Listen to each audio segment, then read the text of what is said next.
A little gray tabby cat named Padding, just living his best life in a cozy house with his owner, Amy Young. Padding's not your typical cat, though. He's got this vibe, you know? Like, he's the kind of cat who'd sprawl out on the couch like he owns the place. Paws in the air, not a care in the world. Amy picked him up from a shelter a couple years back, and ever since, they've been tight. She's the one who feeds him those fancy tuna treats, and he's the one who curls up next to her when she's watching TV. It's a good deal. Amy's this sweet lady, maybe in her late 40s, with a big laugh and a bigger heart. She's got a son, Ethan, who's about 12, all gangly limbs and messy hair, the kind of kid who's always got his nose in a video game. They live in this little 2-bedroom place, nothing fancy, just a regular spot with a creaky porch and a fridge that hums too loud. Life's pretty normal for them. School for Ethan, work for Amy, and Padding just doing his cat thing, chasing shadows or napping in sunspots. Now, here's the thing about Padding.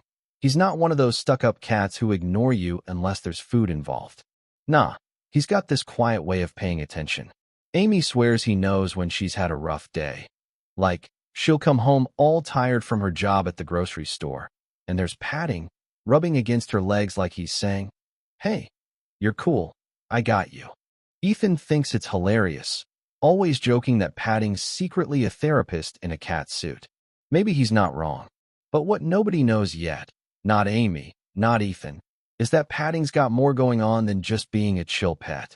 He's got this instinct, this little spark that's been hiding under all that fur and lazy yawns. And it's about to come out in a way that's going to flip their whole world upside down. See, Amy's got diabetes, and she's been managing it okay. Pills, checkups, the usual stuff. She's not one to make a big deal out of it. Ethan knows the drill too, like if mom's acting off, he's supposed to grab her some juice or whatever. It's just part of their routine, no drama. Padding, though, he's not in on the medical plan. He doesn't know about blood sugar levels or what a seizure looks like. He's just a cat, right? Or at least, that's what everyone thinks. But there's this one night coming up, real soon, actually, where everything's going to change. It's not going to be loud or flashy at first. It's going to start quiet, sneaky, in the middle of the night when the house is all still and the only sound is that dumb fridge humming away. Amy's asleep, Ethan's out cold in his room, and Padding's curled up at the foot of Amy's bed like always. That's when it happens. Not a big explosion or anything, just Amy, in her sleep, starting to shake. Her breathing gets all weird, shallow and fast, and then she just stops moving. She's not waking up. Diabetic coma. The doctors would call it later, but right then, it's just her lying there, helpless. And Padding? He's the only one who notices. His ears perk up, those green eyes snap open, and he's on his feet in a second, staring at her like, "Whoa, hold up, this ain't right."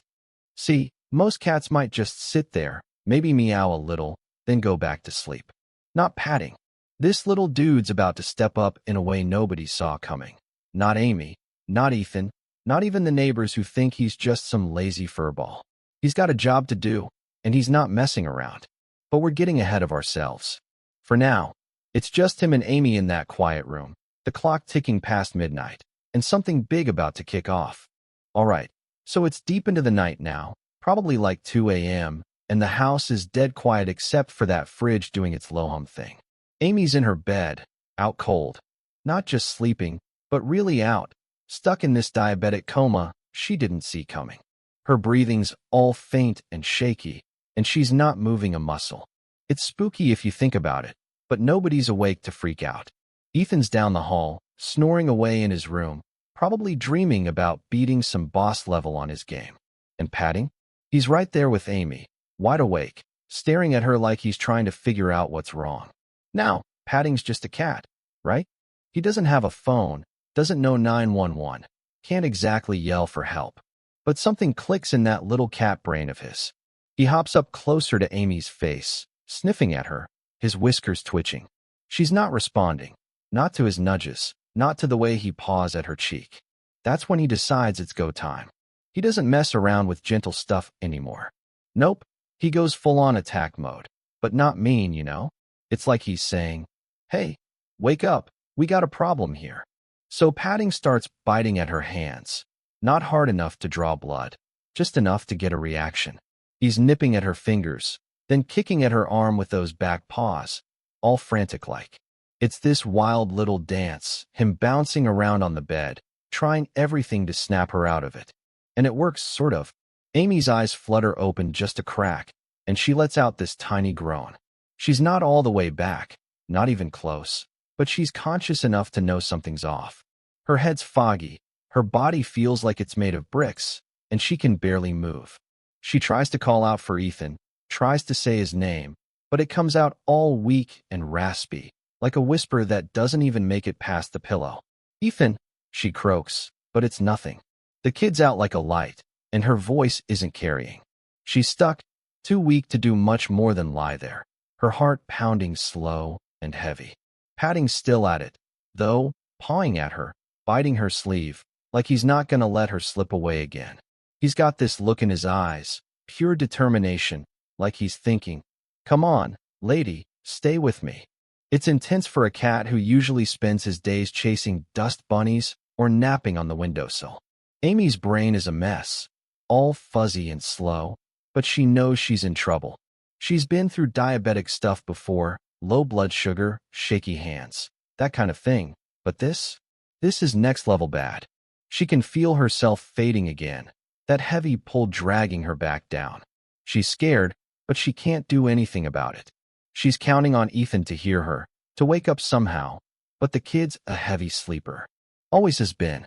One time, a smoke alarm went off, and he slept right through it till Amy shook him awake. No chance he's hearing her now. Padding's not having it, though.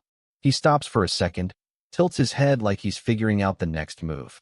Amy's awake-ish, but she's not getting up, not calling for help. He's got to take this up a notch. So he leaps off the bed, quiet as a shadow, paws hitting the carpet, and bolts out of the room. His little tail's flicking like crazy as he tears down the hall toward Ethan's door. It's cracked open just enough for him to slip through, and he's in there in a flash, jumping up onto Ethan's bed like some furry ninja. Ethan's sprawled out, one arm hanging off the side, drooling on his pillow, classic 12-year-old sleep mode. Padding doesn't waste time. He goes straight for the kid's face, batting at his cheeks with those soft paws, then nipping at his ear. Ethan grumbles, swats at the air, but doesn't wake up. So Padding kicks it into high gear, literally.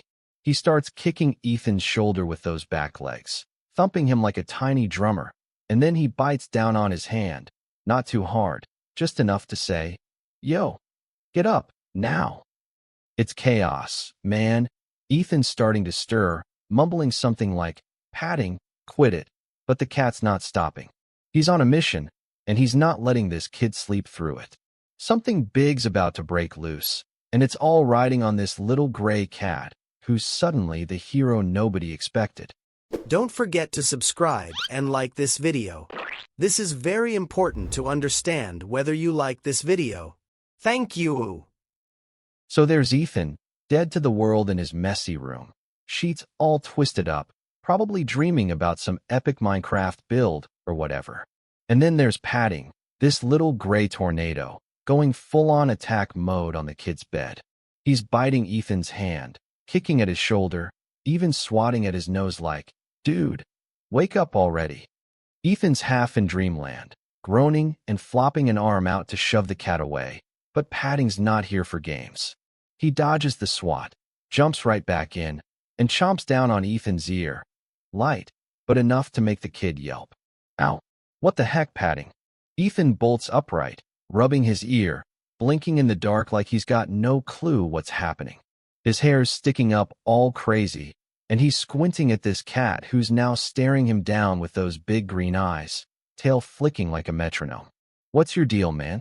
"It's the middle of the night," he grumbles, still groggy, reaching for his phone to check the time. It's like 2:15 a.m., and he's ready to flop back down and ignore the whole thing. But Padding's not letting up. He lets out this loud, sharp meow, almost a yowl, really, and starts pacing back and forth on the bed, nudging Ethan's arm with his head. It's not his usual feed me meow, either.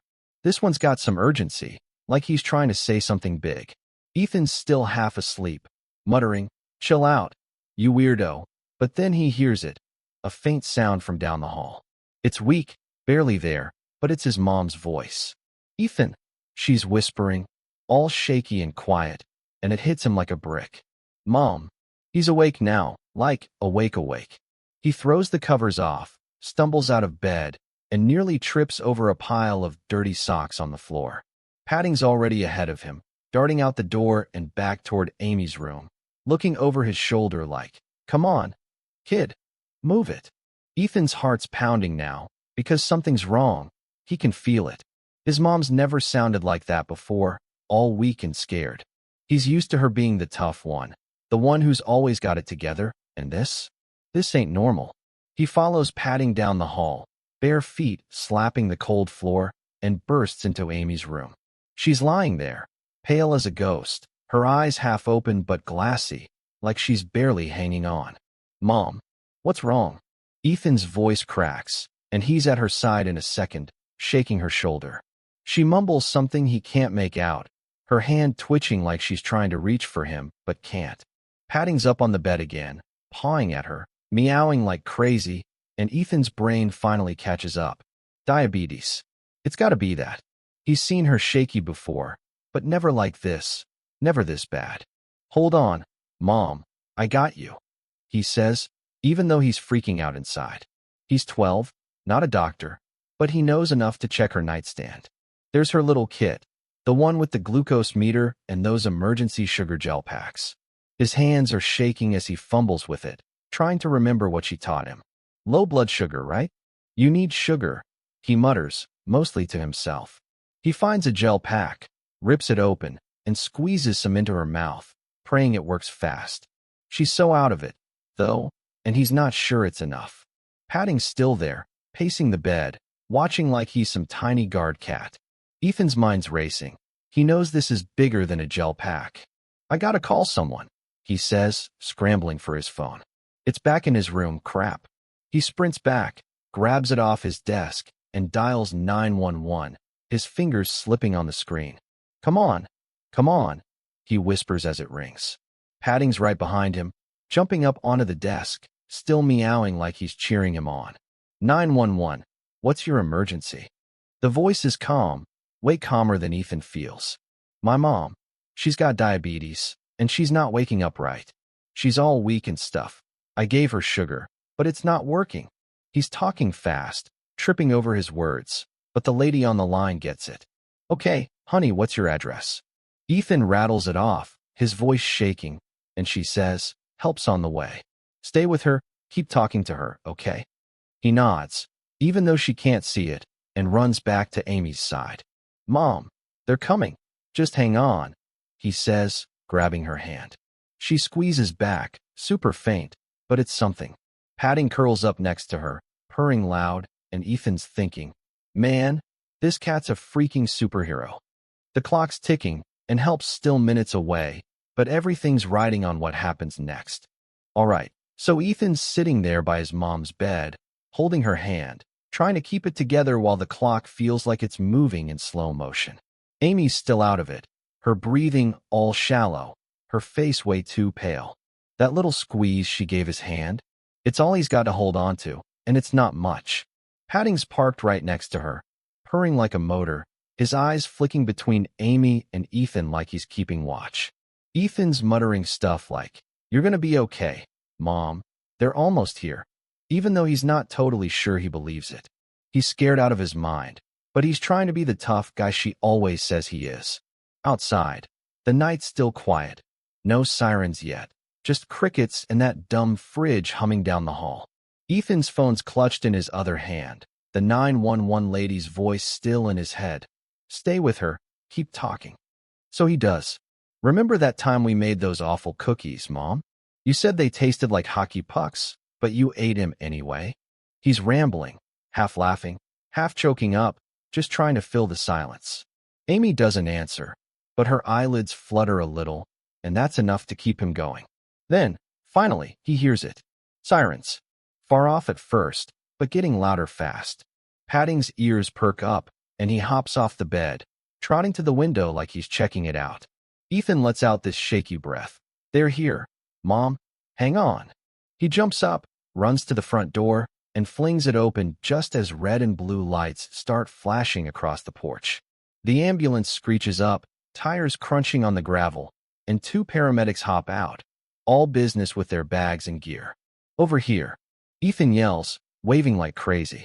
They hustle in, a guy and a lady, both moving quick but calm. She's in the bedroom, diabetes. She's in a coma or something. Ethan's tripping over his words again, leading them back to Amy. The lady paramedic, her name tag says Jess, kneels by the bed, checking Amy's pulse while the guy starts pulling stuff out of their bag. What did you give her? Jess asks, not looking up. A sugar gel pack, like 5 minutes ago, Ethan says, hovering by the door. Good job, kid, she nods, and Ethan feels a tiny bit less useless. They're working fast, hooking Amy up to some monitor, sticking a needle in her arm for N4. Glucose is in, the guy says, and Jess watches the numbers on the screen start to climb. Ethan's just standing there, chewing his lip, when Padding jumps back onto the bed, sniffing at the 4-line like he's inspecting their work. Who's this? Jess asks, cracking a little smile. That's Padding, Ethan says. He woke me up, bit me, and everything. The guy chuckles, smart cat. Minutes drag by, but it's working. Amy's starting to stir. Her eyes open a little more, and she mumbles, Ethan? It's weak, but it's her voice, and Ethan's knees almost give out. Yeah, Mom, I'm here, he says, rushing over. Jess puts a hand on his shoulder. She's coming around. Blood sugar was tanked, but she's stabilizing. We're taking her in to be sure. Ethan nods, still shaky, as they get the stretcher ready. The paramedics lift Amy onto it, and she's awake enough now to look around, confused but alive. Padding, she whispers, and Ethan grabs the cat, holding him up so she can see. He's the one who saved you, Mom. Went nuts till I woke up. Amy manages a tiny smile, reaching out to touch Padding's paw. The cat just sits there, cool as ever, like he didn't just pull off a miracle. They wheel her out to the ambulance, Ethan trailing behind with Padding in his arms. The neighbors are peeking out now, porch lights flicking on, but Ethan doesn't care. He climbs in with the paramedics, and as the doors shut, he's thinking, man, this cat's a legend.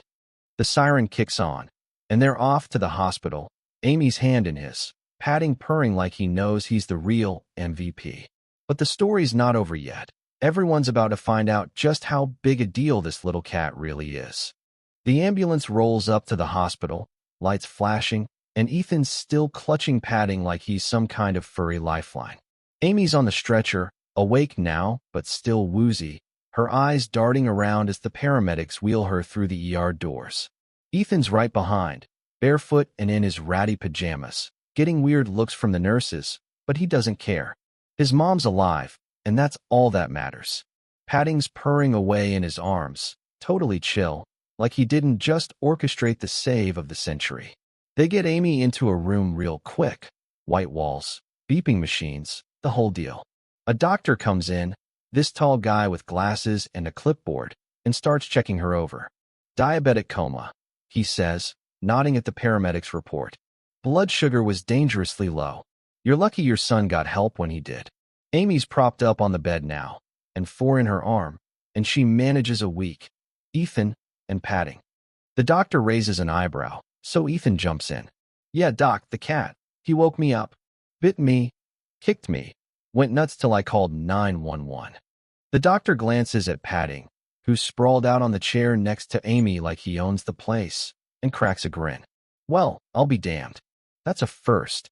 Jess, the paramedic lady, sticks around for a sec and chimes in, kid's not kidding. This cat's a hero. Ethan's beaming, scratching Padding's ears, while Amy reaches over to pat his head.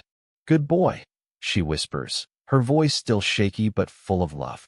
Word spreads fast in the ER. Nurses start popping in, all curious about the cat who saved the day. One of them, a lady with a ponytail and a coffee cup, kneels down to Padding and says, "You're getting treats for life, buddy." Ethan laughs. He already eats like a king. The doctor runs some tests, makes sure Amy's stable, and after a couple hours, he's back with the verdict. She's going to be fine. Needs to rest, tweak her meds, but she's out of the woods. And yeah, if that call came any later, we'd be having a different talk. Ethan's sitting there, soaking it all in, when Amy grabs his hand. You did good, kiddo. And patting, she trails off, tearing up a little. He knew somehow. Before I even went down, he was acting weird. The doctor nods, scribbling something. Animals can sense stuff. Changes in breathing, smells we don't pick up. I've heard stories, but this is next level. Ethan's like, told you he's a superhero. By morning, Amy's got some color back, sipping juice from a little carton, while Ethan crashes in the chair next to her, patting curled up on his lap. The hospital staff's buzzing about it. Someone even snaps a pic of patting, says it's going on their break room wall. Cat of the year, they're calling him. Ethan's half asleep when a nurse pokes her head in. You guys are famous now. Local news wants to talk. Amy groans. Oh, great. But Ethan's all for it. Mom, come on. Patting deserves the spotlight. Sure enough, that afternoon, a reporter shows up, a perky lady with a mic and a camera guy. So, tell us about this miracle cat, she says, and Ethan's happy to spill. He's got the whole story down now. How patting bit and kicked Amy awake, then hauled tail to wake him up. How he wouldn't quit till help was on the way. Amy chimes in, voice stronger now. I owe him my life. No question. The reporter's eating it up, and patting? He just yawns, stretches, and flops over like, yeah, I'm awesome, whatever. The story airs that night. Little segment on the 6 o'clock news. Hero cat saves owner from diabetic coma. With a shot of patting looking smug as hell. Neighbors start texting Ethan. Dude, your cat's famous. And by the next day, there's a bag of cat treats left on their porch with a note. For the MVP. Amy's discharged after a couple days. Back home with strict orders to take it easy. And Ethan's already planning a patting hall of fame in their living room. Life settles back down. Sort of. Except now patting's got this rep. Every doctor who saw Amy, every nurse who heard the story, they all agree. That cat's the reason she's still here. Ethan's got a new nickname for him, Captain Patting. And Amy's just happy to be around to hear it. As for patting, he's back to napping in sunspots, chasing shadows, acting like nothing happened. But every once in a while, he'll look at Amy or Ethan with those green eyes, and they know he's still watching out for them, ready to step up if they ever need him again.